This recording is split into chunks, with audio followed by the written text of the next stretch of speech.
Ilham dan ditemani oleh teman saya Yendi dan narasumber kita Fadlul Fauzi. ya. Selamat datang di podcast kelompok 2 ilmu komunikasi, tempat di mana kita membahas berbagai topik menarik yang relevan dengan kehidupan kita sehari-hari.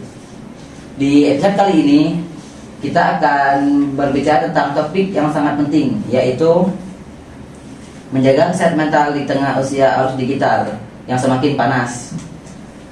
Sebagai generasi yang tumbuh dengan teknologi, tentu saja kita sering dihadapkan dengan tantangan dalam menjaga keseimbangan antara dunia maya dan kesehatan mental kita.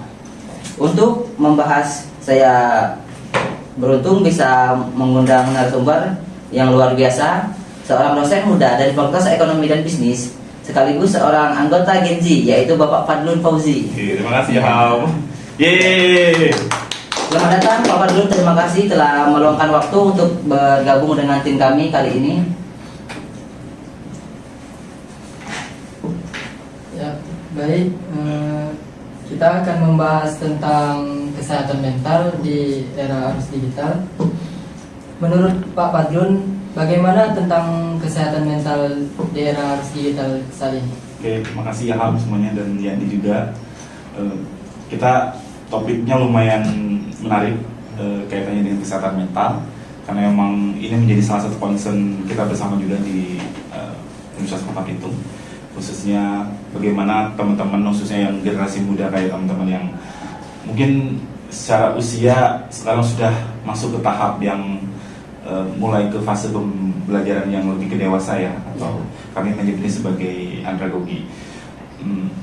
Kesehatan mental menjadi salah satu hal yang menjadi penting di era saat ini, khususnya di era digital, karena memang dari kacamata banyak pihak, utamanya di psikologi itu, kesehatan mental menjadi salah satu tameng atau pelindung utama kaitannya dengan mental mahasiswa itu sendiri.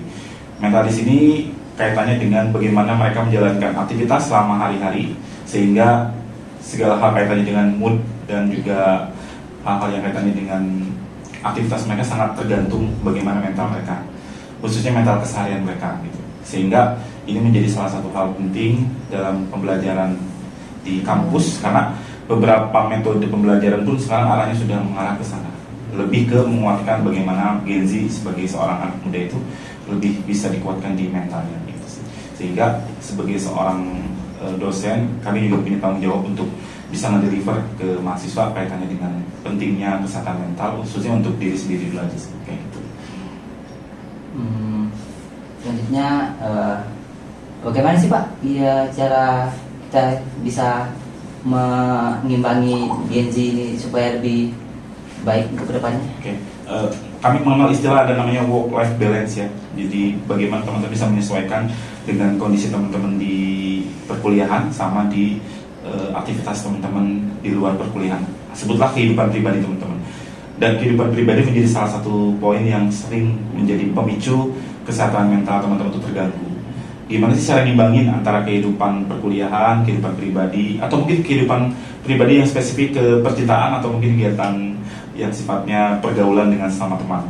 Ini menjadi penting karena salah satu upaya untuk teman-teman bisa optimal atau mungkin lebih seimbang atau berimbang antara dua itu, sering-sering melakukan aktivitas yang mungkin bisa ngasih reward, atau kalau anak sekarang namanya self reward gitu loh. Jadi self reward ke diri masing-masing. Entah mungkin kayak healing, atau mungkin mengupayakan untuk selalu bahagia di suatu kondisi apapun gitu. Misal kayak Yandi dari Belitung ke sini kan naik kapal tuh ya, pasti mabok dong gitu. Tapi kan selain maboknya tuh kan kita nemu juga pengalaman naik kapal sama temen, lihat pemandangan laut yang begitu luas misal. Itu jadi salah satu mungkin ya bagi sebagian orang sebagai stress reward, karena kita bisa healing sambil perjalanan dari kampung halaman ke kota kayak gitu sih. Naik kapal tuh terutama buat temen-temen yang ngerasa banyak kesepian. Posisi utama kita tuh sebenarnya harusnya gimana bisa menerima lingkungan sekitar itu sebagai bagian dari kehidupan kita ke depan gitu. Orang-orang insecure kadang memang menjadi poin penting, karena mereka kadang nggak bisa mengekspresikan bagaimana kebahagiaan mereka bisa dirasakan. Nah, butuh keseimbangan sebenarnya antara teman-teman yang memang sudah punya keinginan buat kehidupan sosialnya baik dengan teman-teman yang masih belum bisa baik secara sosial. Itu pentingnya buat teman-teman nimbangi sebagai teman gitu loh, individu gitu.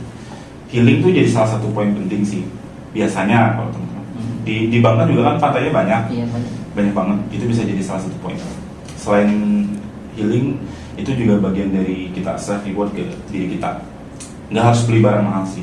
Iya. Dengan kita jalan-jalan ke pantai itu menjadi salah satu poin. Kayak gitu. Mungkin juga ada beberapa pertanyaan dari teman saya. Baik, saya ingin bertanya, bagaimana cara membangun hubungan sosial yang sehat di dunia nyata sebagai penyeimbangan dunia digital? Yang toksik kalau saya sih. Jadi, Kayak. iya. Kayak yang toksik ya. Enggak, Pak. Oh, Kalau saya soft-spoken, Pak. hah? Soft-spoken ya? Nah, Iya. soft-spoken. Maksudnya soft-spokennya juga sampai soft-spoken banget ya gitu. Ini ganteng misalnya. Ada ya gitu ya komen-komen. Tapi benar toxic itu jadi salah satu poin penting. Toxic relationship ya terutama ya, menjadi salah satu hal penting yang harus coba kita pahami betul, karena ini menjadi salah satu pemicu buat menjaga keseimbangan dalam hubungan sosial dengan masyarakat, dengan teman-teman tuh menjadi poin yang nggak terhindarkan gitu. Makanya saya selalu berupaya agar teman-teman tuh boleh berlebihan, dalam arti berlebihan dalam kacamata tertentu ya, Iya, Pak. tapi jangan sampai melewati batas aja gitu. Dan teman yang toksik tuh kadang-kadang nggak sadar bahwa mereka tuh sudah berlebihan dan bahkan sampai melewati batas kayak gitu sih. Itu yang upaya-upaya yang memang harus dilakukan untuk teman-teman gitu, agar tetap bisa well dalam kehidupan teman-teman. Kayak gitu. Iya, kalau mengenai hubungan yang toksik nih Pak, kan sering tuh hubungan toksik. Bagaimana itu cara bisa memperbaiki? Hilangnya pengalamannya. Teman saya sih Pak, Oh. sering curhat soalnya. Awan. Bingung Oh, bukan, juga. bukan awan ya? Bukan. Bukan ya? Atau yang di jangan-jangan. Kalau yang di mungkin kayaknya lebih toksik ya gitu. Gimana tadi pertanyaannya? Ini Pak, mengenai hubungan yang toksik tuh, kayak mana solusinya biar lebih baik? Orang toksik tuh kadang nggak sadar kalau dirinya tuh toksik. Iya. Itu sih pentingnya. Tapi kalau saya dari awal selalu bilang, kalau buat temen-temen yang toksik itu ya udahlah. Kita kan punya proses untuk tidak bisa memilih ya dalam kacamata tertentu. Tapi sebenarnya kita boleh loh untuk memilih pertemanan gitu. Bahkan mungkin kayak orang sering bilang, kita tuh nggak boleh jadi memilih sebagai teman tuh gitu. Sebagai orang tuh nggak boleh milih-milih teman gitu. Kita harus berteman dengan siapapun. Saya selalu di posisi yang clear, kita boleh berteman dengan siapapun, tapi dalam kapasitas tertentu mungkin pertemanannya yang agak dijaga secara kualitasnya gitu. Kalau misalnya hanya sekedar kenal nggak apa-apa, cuman kalau sampai perkenalan sejauh itu gitu, misalnya kayak Ilham sama Yandi mungkin yang sudah kayak upin-ipin kan, mungkin lebih enak ya Iya. obrolannya gitu. Tapi kalau Ilham mungkin bercanda sama Awan mungkin beda gitu konteks Iya. bercandanya gitu, karena harus menyesuaikan. Jadi kalau menurut saya sih untuk menjaga agar nggak toksik tuh mulai bisa menyesuaikan aja sih, menyesuaikan diri dengan kondisi teman kita gitu. Dimana kita bercanda, dimana kita mulai bisa menahan untuk nggak melakukan aktivitas yang bahkan mungkin bisa bikin dia tersinggung atau gimana gitu. Kalau saya sih selalu berupaya agar nggak terlalu berlebihan. Iya. Berlebihan dalam artian di sini udah melewati batas, itu yang harus di barrier sama kita tuh, sebagai teman gitu. Ya termasuk juga kayak pertemanan sesama jenis atau bahkan mungkin pertemanan yang kaitannya dengan lawan jenis kayak gitu sih. Itu sih. Ilham mungkin lebih pengalaman kalau soal itu. Insya Allah. Mungkin ada lagi Pak pertanyaan dari- Terkait kesehatan mental, bagaimana Pak cara kita membantu orang-orang terdekat kita yang mengalami kesehatan mental? Gangguan kesehatan mental ya. Gangguannya. Ini yang memang menjadi poin penting ketika seorang individu itu nggak tahu gimana caranya menghadapi orang-orang yang punya permasalahan di kesehatan mental. Tentu sebagai seorang individu kita memang harusnya dibekali. Selama ini mungkin teman-teman hanya dibekali yang kaitannya dengan P3K ya, Iya. pertolongan pertama pada kecelakaan. Tapi jarang yang orang dibekali pertolongan pertama pada orang yang mengidap gejala kesehatan mental. Ini yang paling penting.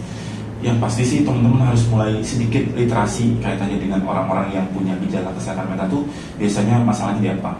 Yang paling sering itu biasanya mereka agak kurang bisa bersosial dengan masyarakat.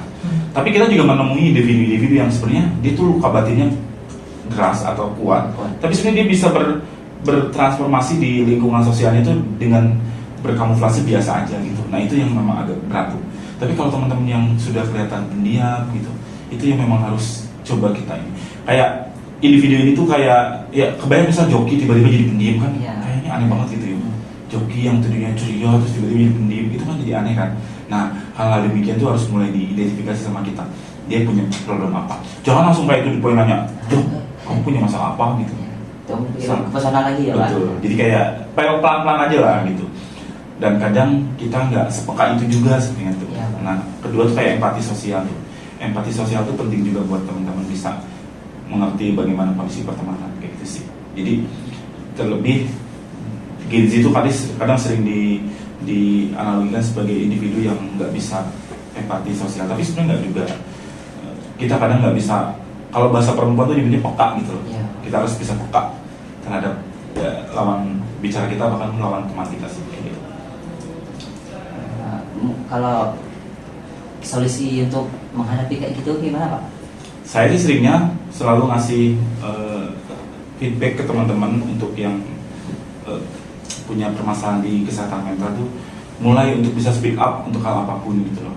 Seenggaknya teman-teman punya satu kawan atau punya teman yang bisa diajak sekedar ngobrol atau sekedar sharing gitu. Kayak ini misalkan punya teman dekatnya Ilham gitu. Apapun cerita silakan boleh ke Ilham. Tapi memang Ilham sebagai teman tuh harus bisa menjaga gitu. Kalau sekarang istilahnya jangan cepuan gitu loh. Iya, Pak. Kalau misal Ilham cerita tentang kawan ceweknya yang sedang dideketin, ya dia jangan cepu ke awan misalnya Ilham lagi PDKT sama siapapun gitu.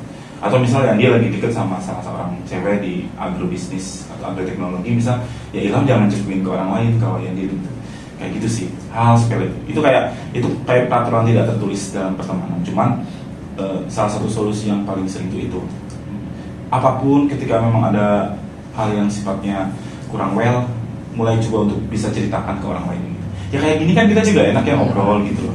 Maksudnya kan jangan terlalu kaku kayak kanebo kering, jadi teman-teman tuh ada kurang well juga sih. Ya. Gitu. Kalau ada saya kayak gitu sih Bang, untuk solusi. Mudah-mudahan bisa membantu, bagus lagi malah lebih optimal lagi untuk mencari lagi gitu sih. Biar nggak puas gitu. Iya. Apa pesan utama yang ingin disampaikan kepada penonton terkait menjaga kesehatan mental di era digital? Kalau pesan utamanya sih sebenarnya yang penting teman-teman jangan toksik, jangan berupaya untuk merubah hal apapun yang sebenarnya sudah berjalan dengan semestinya. Dia itu sudah melewati proses hidupnya lumayan panjang ya. Iya, Pak. Bahkan mungkin kalau usia umur 18 tahun dia sudah melewati fase hidupnya itu 18 tahun. Kita sebagai orang yang baru kenal tuh jangan sampai mau merubah apapun yang memang ada dalam diri dia. Kita cukup membersamai aja lah dalam kehidupan dia di fase perkuliahan.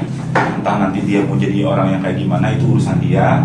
Tapi yang pasti kita hanya sebagai kawan yang support dari samping, dari belakang, atau bahkan mungkin dari depan. Kalau bahasa ininya tuturi handayani, ingat sosun tulodo, ing madio mangkaso. Tuturi handayani kayak gitu. Itu bagus loh filosofinya sebenarnya tuh biar teman-teman lebih aware. Itu paling Ham, Yandi. Iya Pak. Nah, mungkin teman-teman bisa disimak dari podcast tadi yang mengenai kesehatan mental di era digital dari Pak Fadlun. Mungkin sekian podcast hari ini. Terima kasih sudah menemani kami Pak Fadlun. Terima kasih juga Ilham dan Yandi. Kami akhiri podcast ini. Assalamualaikum warahmatullahi wabarakatuh. Selamat berjumpa di episode selanjutnya. Ada yang mau? Insya Allah.